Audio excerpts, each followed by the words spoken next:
சிவபெருமானது 64 திருவிளையாடல்களில் உக்கிரகுமாரனுக்கு வேல்வளை cent கொடுத்த படலம் நூலின் 12வது படலமாகும். உக்கிரவர்மனின் திருமணத்திற்காக பெண் தேடுதல் நடைபெற்றது.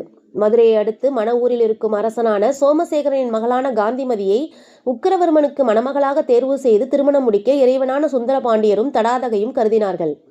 அன்றிரவு சோமசேகரனின் கனவில் தோன்றிய சொக்கநாதர் மதுரையை ஆண்டு வரும் சுந்தரபாண்டியனாரின் திருமகனான முருகனைப் போல் இருக்கும் உக்கிரவர்மனுக்கு உன் பெண்ணை மணமுடிப்பாயாக என்று கூறினார். இதனை கேட்ட சோமசேகரன் விழித்து எழுந்தான்.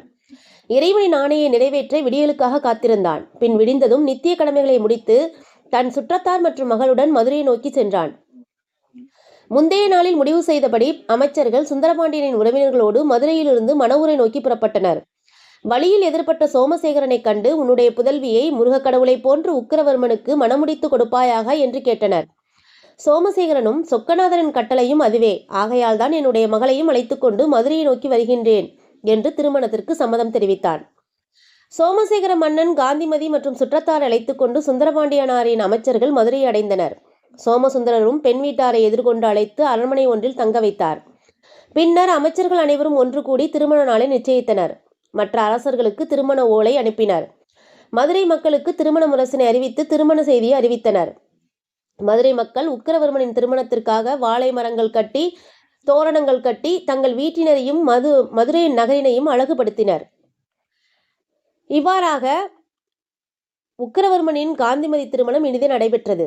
அறுசுவை உணவுகள் திருமணத்திற்கு வருகை புரிந்தவர்களுக்கு திருமண விருந்தாக வழங்கப்பட்டது. திருமணத்திற்கு வருகை புரிந்தவர்கள் சுந்தரபாண்டியனாரையும் தடாதகையும் வணங்கி விடைபெற்றனர். ஒரு நாள் சுந்தரபாண்டியனார் உக்கிரவர்மனை அழைத்து, மகனே, உனக்கு இந்திரனும் கடல் அரசனும் பெரும் பகைவர்களாக வருவார்கள். இந்திரனால் ஆபத்து வரும்போது அவனுடைய முடி சிதறும் வண்ணம் இந்த வளைவினை கொண்டு எரிவாயாக. கடல் அரசன் மதுரையை அழிக்க வரும்போது இந்த வேலினை எறிந்து அவனை தடுப்பாயாக.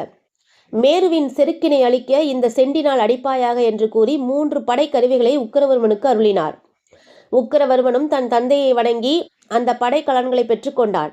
பின்னர் உக்கிரவர்மனுக்கு அரசனாக முடிசூட்டிய சுந்தரபாண்டியனார் வாய்மை வழியே நின்று சிறப்பான முறையில் ஆட்சி செய் என்று கூறி ஆட்சி பொறுப்பை அவனிடம் ஒப்படைத்தார்.